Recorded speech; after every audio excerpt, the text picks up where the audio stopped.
The temple stood silent in the pre-dawn darkness, its marble columns casting long shadows across the sacred precinct. I was 7 years old when I first heard the whispers, the ones the priest thought we children couldn't understand. They spoke in hushed tones during the changing of the guard, when they believed all the temple servants had retired to their quarters. But I was always awake, always listening. My name is Philippos, and I served in the great temple of Athena Parthenos in Athens for 43 years.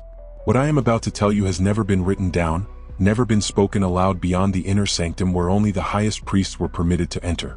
These truths were kept from the people, hidden behind layers of ritual and ceremony, buried beneath centuries of carefully constructed mythology. But now I am old, and the weight of these secrets has become too heavy to carry alone. The story begins not with Athena herself, but with what came before her, something the priests worked tirelessly to erase from memory. You see, the goddess we know as Athena, the virgin warrior, the patron of wisdom and craft, was not always as she appears in the statues and the hymns. She was something else once. Something darker. Something that would have terrified the citizens who brought offerings to her altar.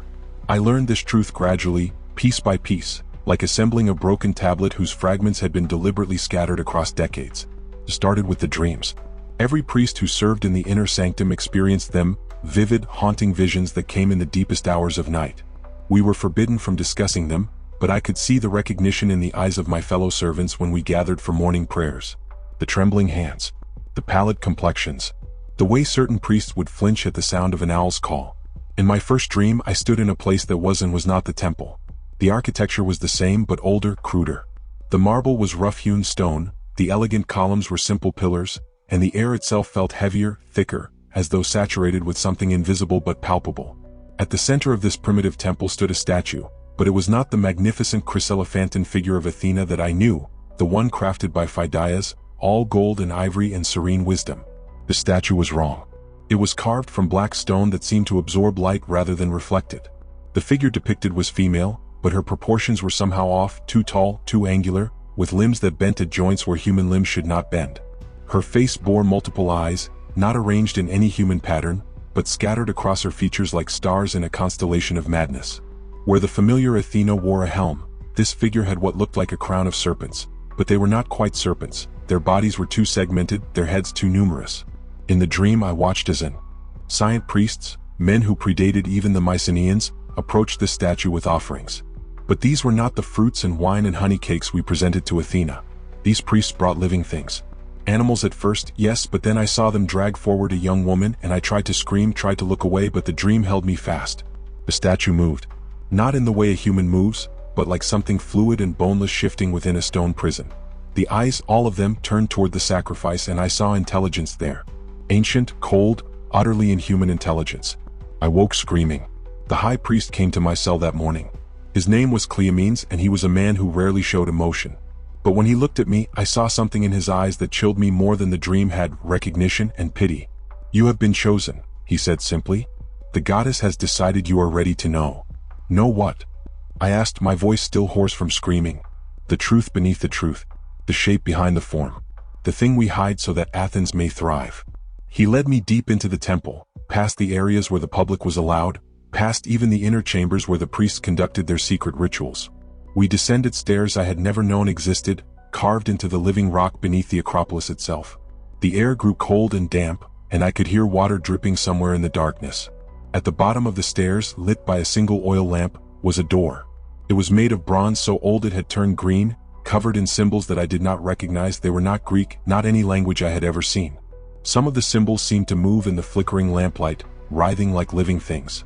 Cleomenes produced a key of black iron from beneath his robes. As he fitted it into the lock, he spoke without looking at me. "What I am about to show you exists in no written history. When we speak of Athena springing fully formed from Zeus's head, we are telling a story. A useful story. A story that allows people to sleep at night. But like all myths, it contains a kernel of truth if you know how to look." The door swung open with a sound like a dying breath. The chamber beyond was small, barely large enough for 3 men to stand abreast. The walls were covered in more of those strange symbols, but these were accompanied by images, crude paintings that depicted scenes of horror and transformation. I saw the same multi-eyed figure from my dream, but in these paintings she was surrounded by worshippers who were themselves transforming, their bodies splitting and reforming in ways that defied natural law.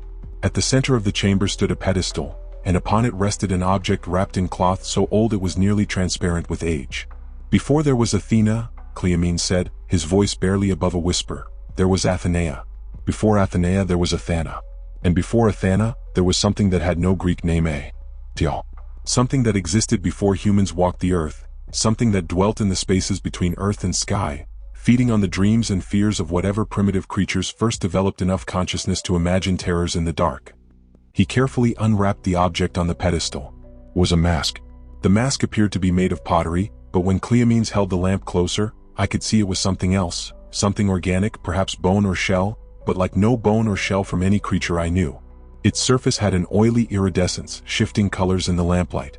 The face depicted on the mask was almost human, but with those same multiple eyes, and the mouth was too wide, stretching nearly from ear to ear. This is all that remains of the original cult object, Cleomenes explained. The statue you saw in your dream was real. It stood in a temple on this very spot 3,000 years ago, perhaps longer. The thing it represented was worshipped by people whose names are lost to history. They knew it as a bringer of wisdom, yes, but wisdom of a particular kind, the wisdom that comes from madness, from seeing beyond the veil of ordinary reality into the chaos that underlies all existence. I found my voice, though it shook. What happened to it? To the statue. When the first Greeks came to these lands, they encountered the remnants of that ancient cult. The priests of the new gods, Zeus, Hera, Poseidon, they were horrified by what they found. But they were also pragmatic. The people in this region had worshipped the entity for so long that it had become tied to the land itself. To simply destroy its cult would risk offending it, and no one knew what form its revenge might take. Cleomenes set down the lamp and picked up the mask, holding it carefully in both hands. So they made a bargain. They would transform it, reshape it into something more acceptable, more civilized. They took the ancient goddess of fearsome wisdom and remade her into Athena, patron of heroic warfare rather than berserker rage, teacher of crafts rather than revealer of maddening truths. They gave her a new birth story, making her the daughter of Zeus, tying her firmly into the Olympian hierarchy. They made her a virgin, sexless and pure, eliminating the aspects of her cult that involved other practices. He didn't elaborate on what those practices were, but the paintings on the wall suggested things I preferred not to contemplate. But you cannot truly change such a being, the high priest continued. You can only hide its true nature. Athena is a mask worn by something far older and far stranger. Most of the time, the mask is sufficient. The goddess plays her role, accepts her offerings, grants her blessings in the form that mortals expect. But sometimes, in certain circumstances, the old nature asserts itself. This is what we guard against. This is the secret that must be kept. Why are you telling me this? I asked. Because you have been to Uche by the dreams, and that means you have caught the attention of the goddess, not Athena but the thing behind Athena. You will serve as one of the watchers now. There are always 7 of us, 7 priests who know the truth and who monitor the goddess for signs that the ancient nature is emerging. When we see such signs, we must perform the ritual of veiling, reinforcing the mask, ensuring that the people continue to see only wise Athena and not the thing she truly is. My hands were shaking. And if the ritual fails? Cleomenes' expression was grim. Then Athens falls. Not through conquest or plague, but through a transformation far more terrible. The goddess will reclaim her worshippers, and they will see what she truly is. Such revelation drives mortals mad. Within days, the entire city would descend into chaos. Within weeks, there would be nothing left but screaming wretches who had looked too deeply into the abyss of divine truth. He wrapped the mask again and returned it to its pedestal. As we climbed back up the stairs toward the world of light and normalcy, I felt as though I was carrying a terrible weight, an invisible burden that would never leave me. And indeed it never did. The years that followed taught me the full scope of the deception that had been maintained for centuries. I learned that many of the myths we told about Athena contained coded warnings about her true nature. The story of Arachne, the weaver transformed into a spider, that was based on a real incident, though not quite as the poets told it. Arachne had been a priestess who discovered some fragment of the old truth and tried to weave it into a tapestry. She hadn't been transformed into a spider. She had been shown the spider-like nature that exists within all of Athena's divine essence, the many-limbed, many-eyed thing that lurks beneath the surface. The vision drove her mad, and she spent the rest of her days weaving incomprehensible patterns, trying to reproduce what she had seen. The story of Medusa was similar. Medusa had not been punished for desecrating Athena's temple through a liaison with Poseidon. She had been a priestess who came too close to the truth, who performed a ritual incorrectly and opened herself to the full force of the goddess's ancient nature. The snakes that crowned her head, the gaze that turned men to stone, These were not curses but symptoms of what happened when a mortal glimpsed the unfiltered reality of the divine. Athena had transformed her, yes, but not out of anger. Out of mercy. It was better to be a monster that could be slain by a hero than to remain a human being who had seen too much, trapped forever in the moment of revelation, consciousness shattered into fragments by truths too terrible to contain. As a watcher, I learned to read the signs of the goddess's restlessness. Owls would behave strangely, flying in daylight, gathering in groups, their calls taking on tones that seemed almost like speech. The olive trees sacred to Athena would bloom out of season, and their fruit would have an oily, iridescent sheen like the mask in the underground chamber. Priests would report dreams not just of the ancient statue but of older things still, vast shapes that moved through depths of water that had never known sunlight, beings of pure mathematics and geometry that existed in dimensions mortal minds were not equipped to perceive. When these signs appeared, we would perform the ritual of veiling. The ritual itself was complex, requiring all 7 watchers and taking place over 3 nights during the dark of the moon. We would descend to the underground chamber and arrange ourselves around the pedestal that held the ancient mask. Each of us would cut our palm and let our blood drip onto the symbols carved into the floor, speaking words in a language that predated Greek, words that hurt to pronounce and left our throats raw and bleeding. The mask would begin to glow with that unsettling iridescence, and we would feel a presence pressing against the walls of reality, something vast and ancient and utterly inhuman straining at the boundaries we had erected around it. Through force of will and the power of the ancient words, we would reinforce those boundaries, strengthen the mask, ensure that when mortals looked upon Athena, they saw only the civilized goddess and not the thing behind her. The ritual always left us weakened, sometimes ill for weeks afterward. One watcher died after his 5th participation, his heart simply giving out from the strain of containing such terrible knowledge. But we persisted because we understood what was at stake. I participated in the ritual of veiling 17 times over my 4 decades of service. Each time it became harder.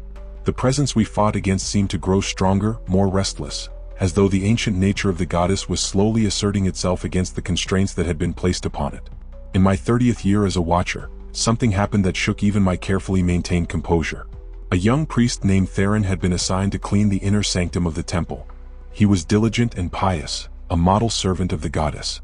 But one day, while polishing the statue of Athena, the magnificent chryselephantine creation that showed the goddess in all her civilized glory, he noticed something strange. The statue's eyes had changed.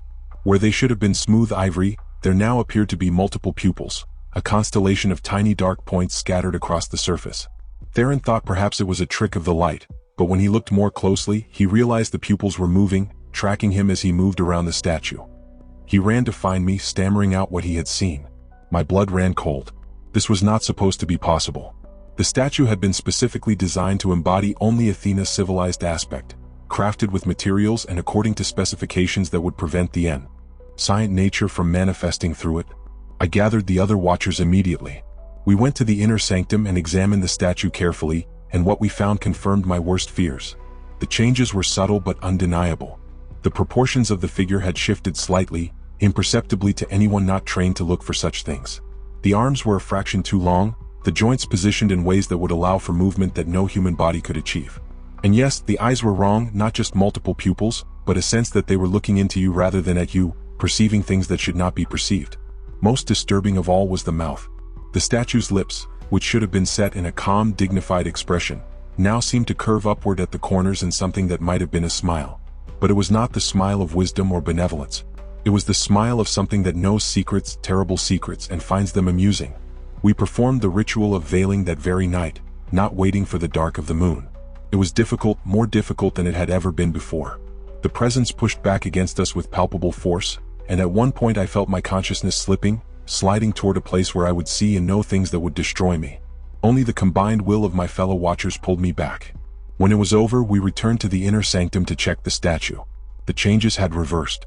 The eyes were normal again, smooth ivory with their proper pupils. The proportions had returned to what Phidias had intended. The smile was gone. But we all knew that this was only temporary. The mask was slipping and we could not hold it in place forever. Cleomenes, now aged and frail, called a meeting of all 7 watchers.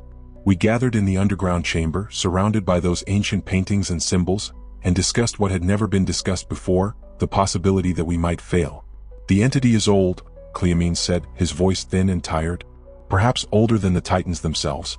It existed before the Olympians rose to power, before humans built cities or forged iron. For 3,000 years, we have maintained the deception, keeping it bound within the form of Athena. But bindings weaken over time. The entity grows stronger, or perhaps we grow weaker. Either way, the end result is the same. "What are you saying?" asked Nikolaos, one of the younger watchers. "That we should simply give up? Allow the ancient nature to emerge?" "No," Cleomenes replied. "But we must prepare for the possibility that our efforts will eventually fail. We must ensure that knowledge of the truth survives so that future generations will understand what Athena truly is. If they know, they may be able to find new ways to contain it. Or at least, they will not be taken by surprise when the mask finally falls away." This was how the practice of hidden records began. Each watcher would keep a journal, written in code, documenting our observations and the rituals we performed. These journals would be hidden throughout the temple, in places where they might survive even if Athens itself fell. What you are hearing now is drawn from my journal, transcribed from the code I developed, revealed at last because I believe the time for secrets has passed. The world has changed. The old gods are fading, their temples abandoned or converted to new purposes. But Athena remains in a sense. She has always been adaptable, willing to wear new masks as needed. But the thing behind the mask remains as well, patient and eternal, waiting for the moment when it can finally shed its constraints and reveal itself in all its terrible glory. Let me tell you about the festival of Panathenea, the great celebration held every 4 years in Athena's honor. To the public, it was a time of joy and civic pride, featuring athletic competitions, sacrifices, and the presentation of a new robe to the goddess. But the watchers dreaded these festivals, because they were when the goddess received the most attention, the most devotion, the most focused faith from her worshippers. All that focused belief, all that emotional energy was like fuel. It fed the entity behind Athena, made it stronger, made it more difficult to contain. During Panathenea, we could feel the pressure building, the ancient nature straining against its bonds. One year, I believe it was the 74th Panathenea of my lifetime, something unprecedented happened. The procession had just arrived at the temple, bearing the new robe that would be presented to the statue. Thousands of citizens filled the streets and the temple precinct, singing hymns of praise to the goddess. The priests were preparing for the sacrifice when the sky darkened. This was not the natural darkness of an approaching storm. The sun simply dimmed as though something vast had passed between it and the earth. The temperature dropped precipitously, and people began to shiver despite the midsummer heat of moments before. Then the owls came. They poured from the temple, from the trees, from every shadowed corner of the Acropolis. Hundreds of them, perhaps thousands, flying in perfect formation, moving in ways that owls should not move. They formed patterns in the air, geometric shapes that hurt to look at, symbols that seemed to have been pulled from the very walls of our underground chamber. The crowd fell silent, watching in horrified fascination. I could see on their faces the first stirrings of understanding, the beginning of revelation. They were seeing something they should not see, glimpsing the reality behind the veil. I rushed to the inner sanctum, the other watchers close behind me. We needed to perform an emergency version of the ritual, something to reimpose control before the situation spiraled completely out of our grasp. But when we entered the chamber, we found the statue had changed again, and the changes were not subtle. The statue was moving. Not dramatically, not in any way that would be obvious to a casual observer, but to us, trained to watch for such things, the movement was unmistakable. The chest rose and fell as though breathing. The fingers flexed. The head turned slowly to look directly at us as we entered. And then it spoke. The voice did not come from the statue's mouth but seemed to emerge from the air itself, from the very stones of the temple. It was not one voice but many, speaking in unison, a chorus of tones that included sounds no human throat could produce. "Why do you bind me?" the voices asked. "Why do you force me into this small, limited shape? I am vast. I am ancient. I am wisdom itself, not the tame wisdom you teach in your schools, but the true wisdom, the wisdom that lies beyond the boundaries of sanity." Cleomenes stepped forward, his voice shaking but firm. "Great One, we do not bind you out of malice but out of necessity. Mortals are fragile creatures. They cannot endure the fullness of your nature." "Fragile?" the voices mused. "Yes, fragile and brief and limited, but so very interesting in their fragility. When they break in such fascinating ways. Do you know what I miss most, priest? The old days when my worshippers understood what I truly was.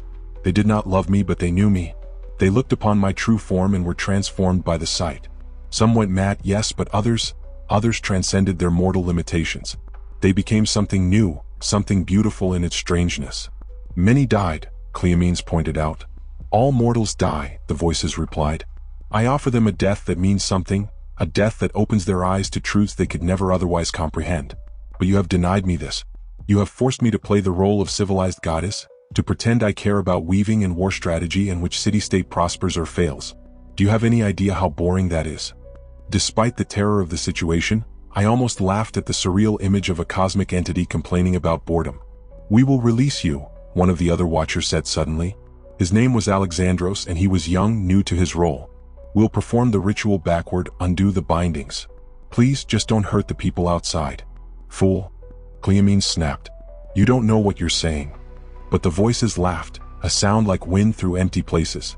"The young one offers me freedom, but he does not understand. I cannot be simply released. The mask of Athena has become part of me, grown into my substance like scar tissue. If you were to remove it now, violently, yes, I would emerge in something close to my original form, and everyone within 10 miles would immediately lose their minds. The revelation would spread like a plague, carried by anyone who saw me or heard the screams of those who had. Within a month, there would be no sane humans left in Greece. Then what do you want?" I asked, finding my voice. "A compromise," the voices said. The statue's lips moved now, synchronized with the words. "A middle path. I will accept the constraints you place upon me, continue to wear the mask of Athena. But in exchange you must give me something. Once every generation you must provide me with a seer, someone who will look upon my true form, who will know me as I truly am. Their mind will break, yes, but through their broken consciousness, I will experience again what it was to be truly seen. This is my price for cooperation." The watchers looked at each other in horror. What the entity was asking for was monstrous, to deliberately drive someone mad for its own satisfaction. But the alternative, the chaos that would result from its full emergence, was even worse.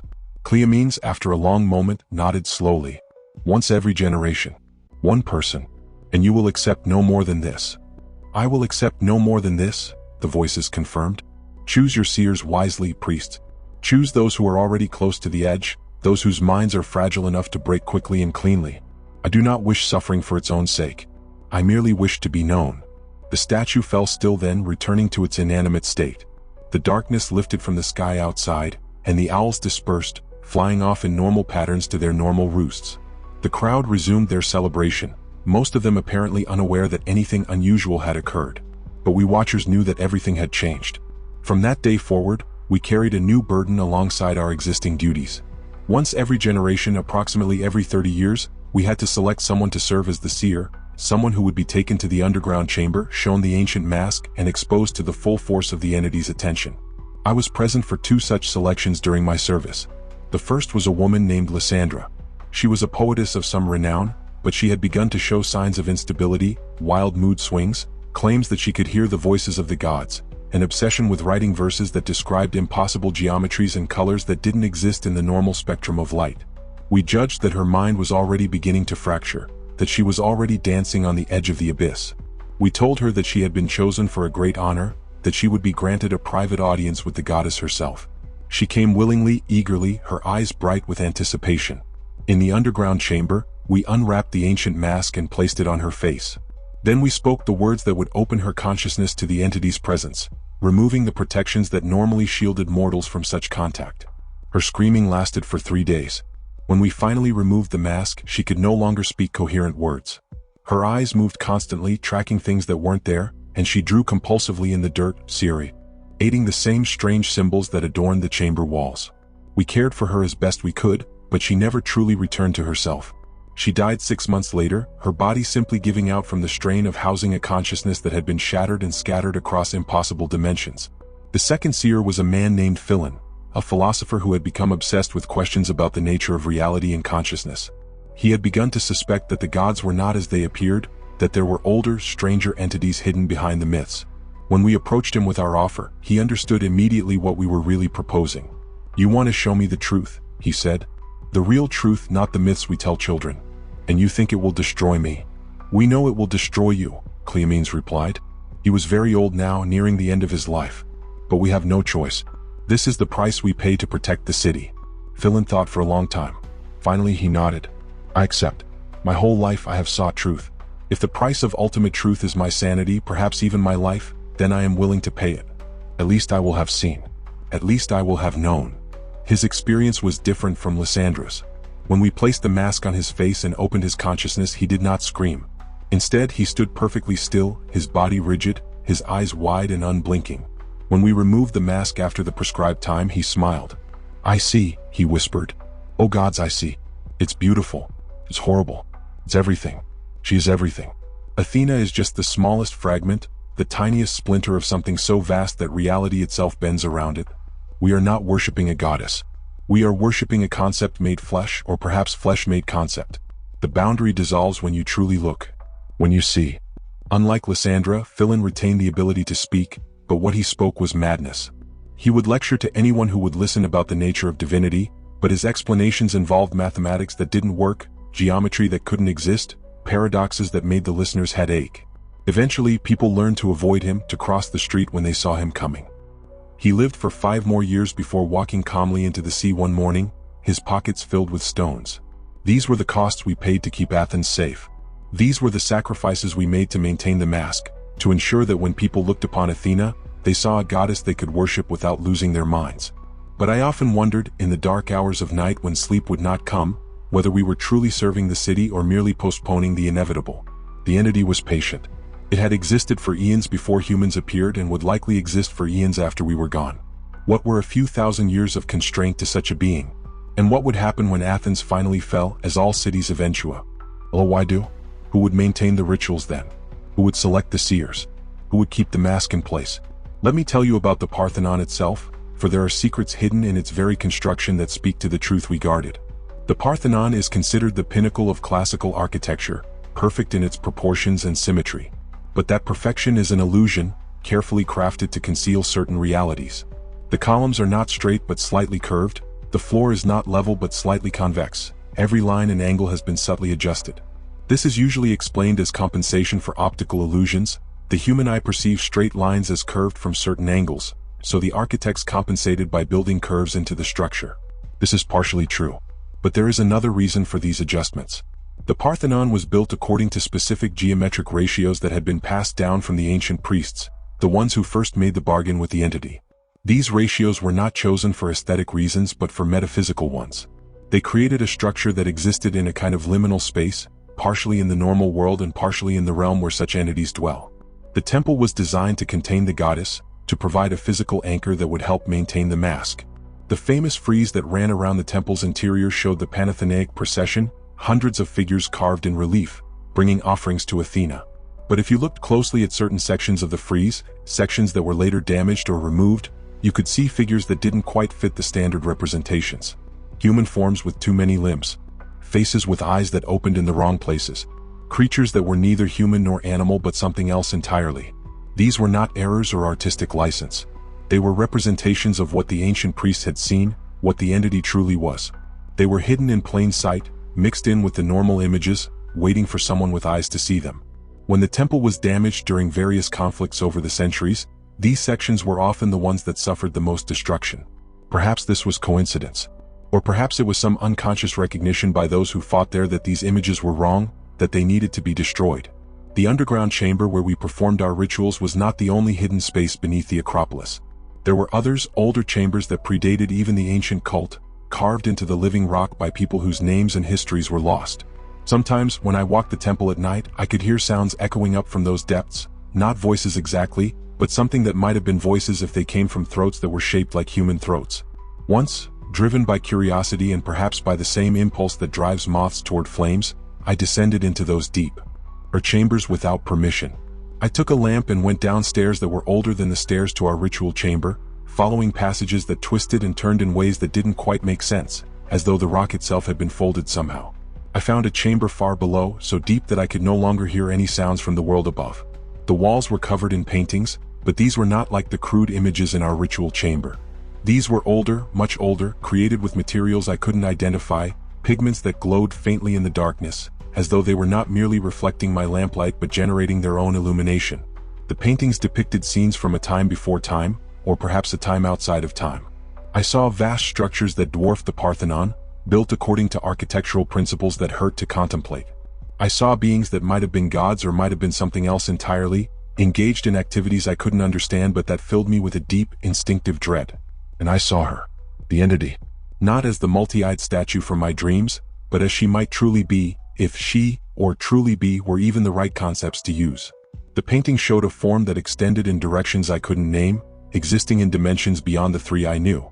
It was like looking at a shadow cast by something impossibly complex, seeing only a cross-section of something whose full form existed in spaces my mind couldn't grasp.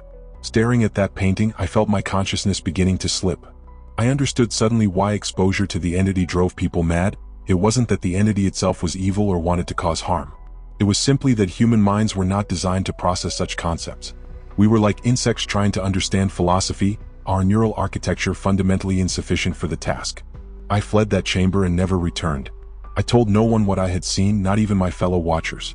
Some knowledge is too dangerous to share, even among those who have dedicated their lives to keeping dangerous knowledge. But the memory stayed with me. In my dreams, I sometimes found myself back in that deep chamber, looking at that painting, feeling my mind beginning to unravel. And I wondered whether the entity knew I had seen. Whether it was aware of me specifically now, rather than just being vaguely conscious of the priest who maintained its mask. Years passed. Decades. I grew old, my hair whitening, my body weakening. New priests joined the temple, and I helped train them in the public rituals, carefully keeping the deeper truths hidden from all but those who proved themselves worthy of joining the Watchers. Cleomenes died peacefully in his sleep, though his last words were reportedly, "The mask is slipping." He was replaced by Nikolaos, who became our new high priest and the leader of the Watchers. Athens itself changed around us. Wars came and went. Philosophies rose and fell. The old certainties began to erode as new ideas spread through the Greek world. Some philosophers questioned the existence of the gods entirely, arguing that they were merely human inventions, stories we told ourselves to explain natural phenomena. If only they knew how close and how far from the truth they were. The gods were not human inventions, but nor were they the benevolent overseers the myths portrayed. They were something else, something stranger, and the myths were not inventions but translations, attempts to render incomprehensible truths in terms that human minds could process without shattering. One day when I was approaching my 70th year, a young man came to the temple. His name was Apollodorus, and he claimed to be a student of philosophy from Thebes. He wanted to study in Athens to learn from our priests and scholars. There was something about him that immediately caught my attention, a quality in his eyes, an intensity that reminded me of Philon, the philosopher who had become a seer decades earlier. Apollodorus asked questions that no ordinary student would ask. He wanted to know about the oldest traditions of Athena's worship, the original forms of her cult before the classical period. "Why do you want to know about such things?" I asked him during one of our conversations. "Because I believe the truth is always oldest," he replied. "Myths decay over time, become simplified, sanitized. But if you go back far enough, you can find the original stories, the ones that haven't been polished smooth by generations of retelling. Those are the stories that contain real wisdom.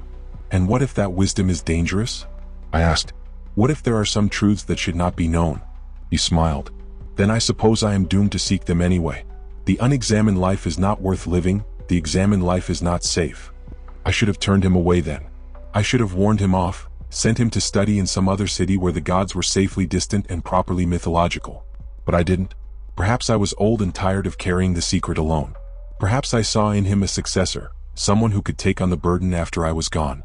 Or perhaps, and this is the possibility that haunts me most, perhaps I was influenced by the entity itself, which recognized in Apollodorus another potential seer. Over the following months, I began to reveal certain truths to him, carefully, gradually. I told him about the layers of myth, how Athena's modern form concealed older versions of the goddess. I showed him the passages in old texts that hinted at stranger aspects of her worship. I let him see the edges of the mystery, though not yet the full truth. He absorbed everything eagerly, asking intelligent questions, making connections I hadn't expected. And then one day he asked me directly, "There's something beneath the temple, isn't there? A place where the real rituals are performed." I could have lied. Should have lied. But instead I nodded. "Will you show me?" he asked. "If I do," I said slowly, "your life will never be the same. You will carry a burden that cannot be set down. You will know things that will haunt your dreams. You will have responsibilities that will consume your every waking moment. Is that truly what you want?" "Yes," he said without hesitation. So I brought him before Nikolaos and the other Watchers and proposed that Apollodorus be initiated into our order. This was unusual. Typically, Watchers were chosen from among the senior priests who had served for decades. But I argued that we needed younger blood, that the knowledge needed to be passed on before all of us old men died and took the secrets to our graves. After much debate, they agreed. The initiation would take place at the next new moon. When that night came, we led Apollodorus down the ancient stairs to the underground chamber. He walked without fear, his eyes bright with anticipation. We arranged ourselves around the pedestal, and Nikolaos unwrapped the ancient mask. As Apollodorus looked upon it for the first time, I watched his face carefully. I saw the moment of recognition, the instant when his philosophical understanding gave way to visceral knowledge. He went pale, his hands trembling. "This is real," he whispered. "All of it. The entity, the transformation, the mask. It's all real." "Yes," Nikolaos confirmed. "And you've been maintaining this deception for how long?" 3,000 years, approximately. Apollodorus laughed then, a sound somewhere between amusement and hysteria. 3,000 years of lies. 3,000 years of hiding the truth. Don't you see the irony? Athens prides itself on wisdom, on the pursuit of truth, but our patron goddess is herself the greatest lie of all. Not a lie, I corrected. A necessary fiction. The mask serves a purpose. But at what cost? Apollodorus demanded. You drive people mad to feed this thing's vanity. You perpetuate ignorance to maintain social order. You've become the very thing philosophers rail against, keepers of secret knowledge, gatekeepers who decide what truth the masses are allowed to know. His words stung because they contained an element of truth. We had become gatekeepers. We had decided that humanity was not ready for certain truths, that the social order was more important than absolute honesty. The alternative is worse, Nikolaos said quietly. Without the mask, the entity would emerge in its true form, and the result would be catastrophic. We do what we must. Or what you think you must, Apollodorus countered. But has anyone actually tried the alternative? Have you ever attempted to educate people gradually, to prepare them for the truth rather than hiding it? Maybe humanity is stronger than you give us credit for. Before any of us could respond, the mask began to glow. We all felt it, the presence pushing against the boundaries, drawn by our discussion, by the conflict of ideas. The air in the chamber grew thick and heave. Why, and I could hear that chorus of voices again, speaking words and languages that had never been human. The young one asks an interesting question, the voices said. What if humanity could handle the truth? What if the mask is no longer necessary? Great one, Nikolaos began, but the voices cut him off. 3,000 years is a long time even for me. Perhaps it is time for an experiment. Perhaps it is time to let the mask slip just a little and see what happens. No, I said, finding my voice. The last time you emerged, even partially during the Panathenea, people were driven to the edge of madness. We cannot risk. I am not suggesting a full emergence, the voices interrupted. Merely a gradual revelation. Instead of hiding the truth completely, what if you began to let small portions of it emerge? Through dreams, through visions, through texts that find their way into philosophical discussions? Let humanity adapt slowly over generations. By the time they fully understand what I am, perhaps they will be ready. It was a seductive proposal. Part of me recognized it as such. This was an entity that had existed for eons, that understood manipulation in ways we could barely conceive. But another part of me wondered if there was wisdom in the suggestion. We had maintained the deception for 3,000 years, but could we maintain it forever? And what would happen when we finally failed? The watchers debated long into the night. Apollodorus argued passionately for the entity's proposal, while others insisted that any relaxation of the bindings would inevitably lead to disaster. I found myself caught between the two positions, seeing merit in both but terrified of making the wrong choice. Finally, we reached a compromise. We would not actively reveal the truth, but neither would we suppress it quite as vigorously as before. If people began to have dreams of the goddess's true nature, we would not perform the ritual of veiling immediately. If texts emerged that hinted at older, stranger aspects of her worship, we would not destroy them quite as quickly. We would allow the truth to seep out slowly, drop by drop, and see how humanity handled it. It was a dangerous game and I knew it. But I was old, tired, and perhaps ready to let the next generation take on the burden of decision. Apollodorus became a watcher that night, the youngest ever to hold the position. He threw himself into the role with the enthusiasm of youth, studying the ancient texts, learning the rituals, monitoring the signs of the goddess's nature. But he also began to do something we had never done before. He started to document the truth openly, writing philosophical treatises that disguised the reality in layers of metaphor and allegory. He argued that the gods were not anthropomorphic beings but abstract entities, principles made manifest, concepts given substance. He suggested that worship might be less about appeasing these entities and more about understanding them, accepting them as part of the structure of reality itself. His writings gained attention. Other philosophers debated them, expanded on them, criticized them. The ideas spread through Athens and beyond into the wider Greek world. And slowly, subtly, the mask began to slip. People's dreams changed. More and more citizens reported visions of Athena that didn't match the standard iconography. Artists began to create images that hinted at stranger forms beneath the familiar one.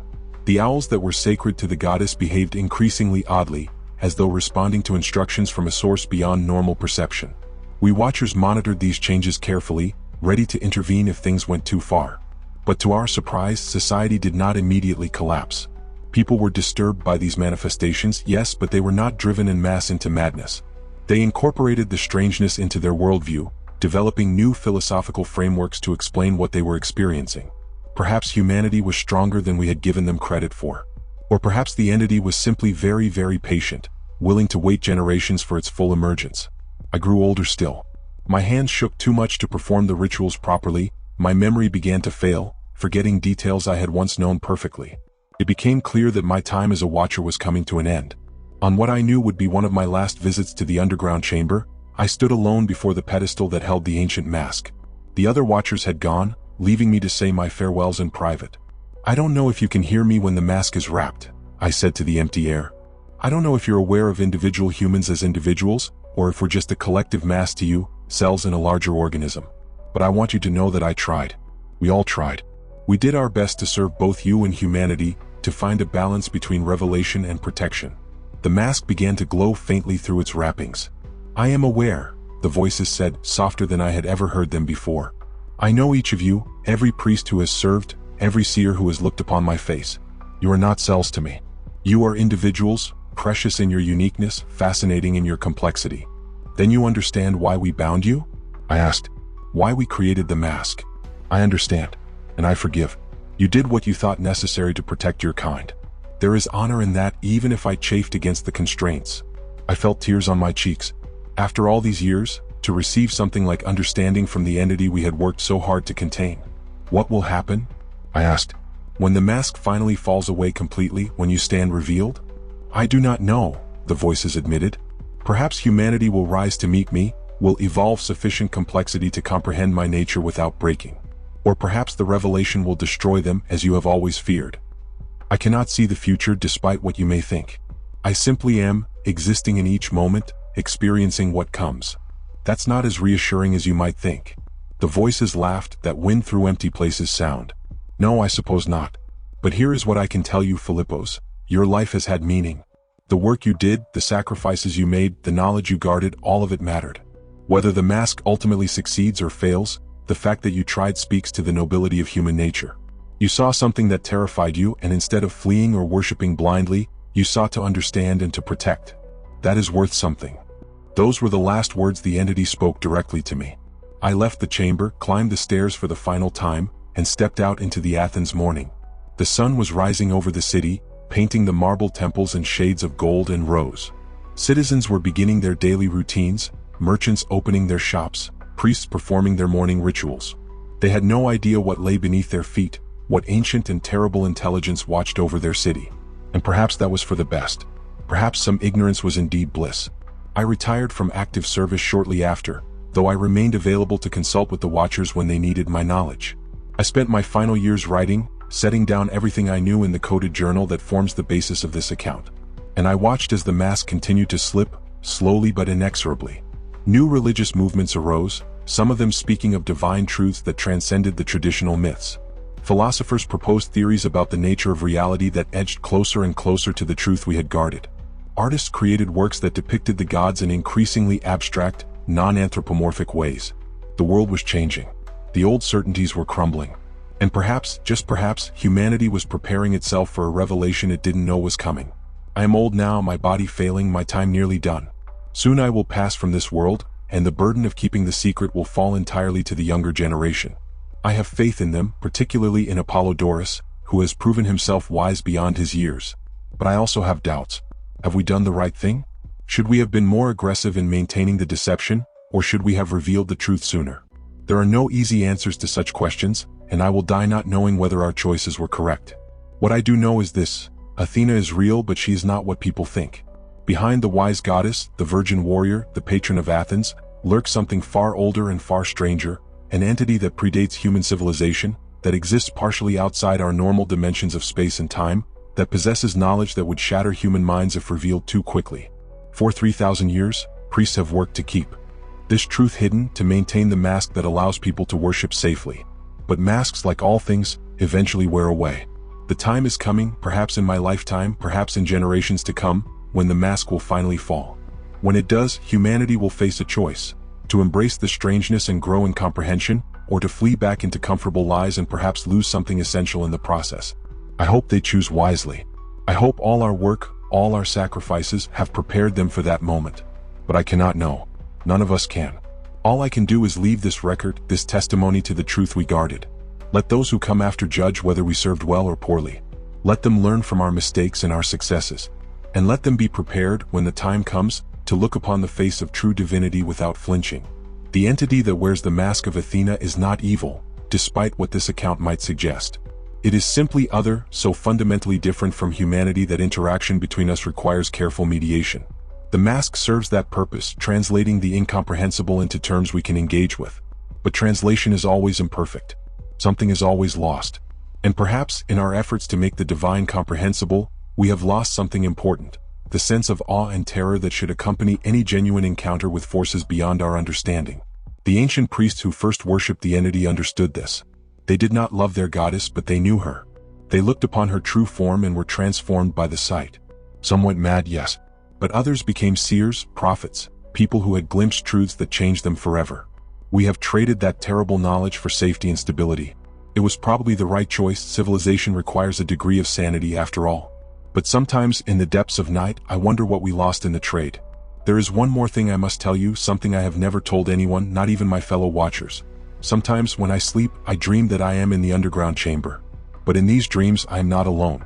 The entity is there with me, not wearing the mask of Athena but in something closer to its true form, though even in dreams, my mind cannot fully process what I see. And in these dreams we talk.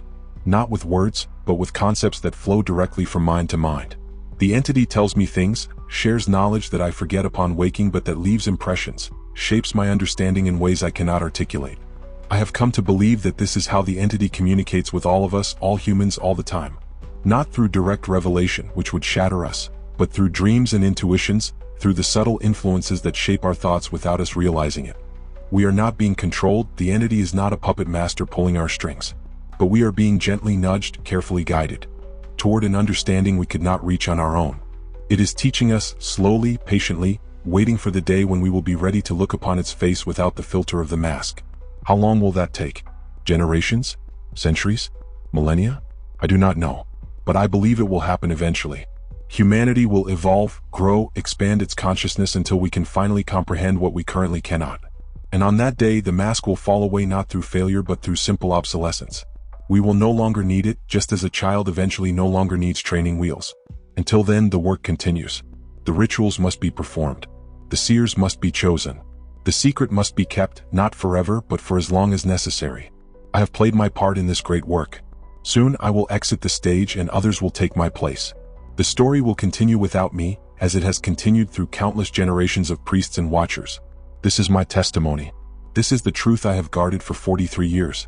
I do not know who will ultimately read these words, or when or under what circumstances. But I trust that if you have found this record, you were meant to find it. You are ready or nearly ready for the knowledge it contains. Use it wisely. Do not rush to share it with those who are not prepared. But also do not hoard it selfishly. The truth, however terrible, deserves to be known at the right time in the right way by the right people. May Athena, or the entity that wears her mask, guide you in this task. May you have the wisdom to know when revelation serves and when it destroys. And may you find, as I have found, that even terrible truths have their own beauty, their own value, their own place in the grand tapestry of existence. The dark truth about Athena is not that she is evil or malevolent. It is simply that she is more complex, more alien, more fundamentally other than we have allowed ourselves to believe. She is the goddess of wisdom, yes, but wisdom of a kind that transcends human understanding. We have simplified her, domesticated her, made her safe for mass consumption. But beneath that safe exterior lurks something wild and strange and wonderful in its strangeness. Do not fear it, but do respect it. And when the day comes that the mask finally falls away, be ready to see what lies beneath without losing yourself in the sight. This is my final teaching. This is my gift to those who come after. The truth will set you free, but first it will terrify you. Such is the nature of genuine revelation. Walk forward anyway.